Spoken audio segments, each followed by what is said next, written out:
বানাচ্ছি white sauce pasta. White sauce pasta বানানোর জন্য সবার প্রথমে গরম জলের মধ্যে অল্প পরিমাণে লবণ আর সাদা তেল দিয়ে পাস্তাটা খুব ভালো করে সেদ্ধ করে নেব।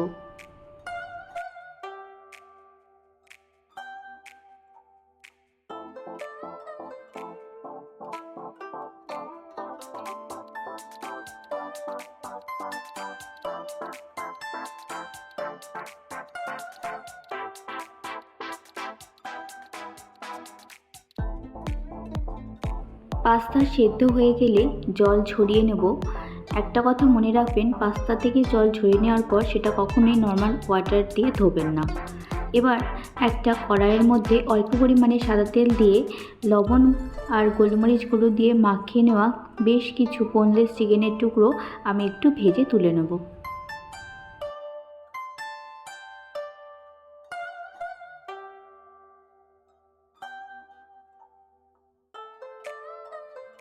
চিকেনটা ভেজে তুলে নেওয়ার পর এবার বানিয়ে নেব হোয়াইট সস। হোয়াইট সস বানানোর জন্য প্রথমেই একটা ফ্রাইং প্যান একটু গরম করে নিয়ে তাতে দিয়ে দেবো 1 চামচ মতো বাটার। বাটারটা একটু মেল্ট হয়ে গেলে দিয়ে দেবো ময়দা। আমি এখানে 2 চামচ মতো ময়দা ব্যবহার করেছি। অল্প অল্প করে ময়দা দেবো আর বাটারের সাথে মিশিয়ে নেব। ময়দাটা মিশিয়ে নেওয়ার পর এবার অ্যাড করব অল্প অল্প করে দুধ। আমি এখানে গরুর দুধ ব্যবহার করেছি। দুধটা দেবো আর ভালো করে মেশাতে থাকবো।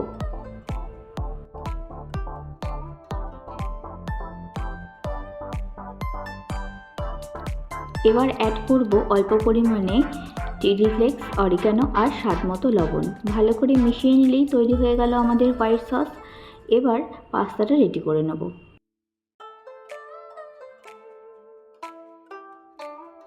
কড়াইতে সাদা তেল গরম করে দিয়ে দিলাম বেশ কিছুটা রসুন কুচি। এবার দিলাম পেঁয়াজ কুচি আর ক্যাপসিকাম কুচি, অল্প পরিমাণে কাঁচা লঙ্কা কুচিও দিলাম। একটু নেড়ে চেড়ে নিয়ে অ্যাড করে দিলাম সেদ্ধ করে রাখা পাস্তাটা।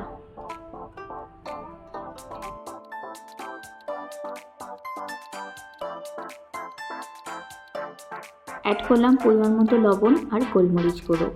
ভালো করে নেড়ে চেড়ে মিশিয়ে নিলাম।